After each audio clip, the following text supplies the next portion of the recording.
ছাত্র জনতার আন্দোলনে ১ জুলাই থেকে ১৫ আগস্টের মাঝে সংগঠিত মানবাধিকার লঙ্ঘনের অভিযোগ তদন্তের জন্য জাতিসংঘের ফ্যাক্ট ফাইন্ডিং দল তথ্য জমা দেওয়ার আহ্বান জানিয়েছেন। সোমবার বাংলাদেশে জাতিসংঘের আবাসিক সমন্বয়কের কার্যালয় থেকে দেওয়া এক সংবাদ বিজ্ঞপ্তিতে এ আহ্বান জানানো হয়।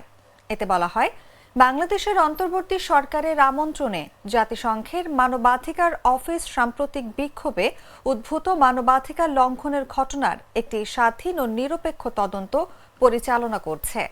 ক্ষোভের প্রেক্ষাপটে মানবাধিকার লঙ্ঘন এবং ক্ষমতার অপব্যবহার সম্পর্কিত প্রাথমিক তথ্য প্রদানের জন্য সব ব্যক্তি, গোষ্ঠী এবং সংস্থাকে আমন্ত্রণ জানানো হয়েছে। ঘটনাস্থলে পরিচালিত পরীক্ষা নিরীক্ষা ও উপাত্ত বিশ্লেষণের পর জাতিসংঘের মানবাধিকার অফিস তদন্তের প্রধান ফলাফল, উপসংহার ও সুপারিশ সহ একটি বিস্তারিত মানবাধিকার প্রতিবেদন প্রকাশ করবে।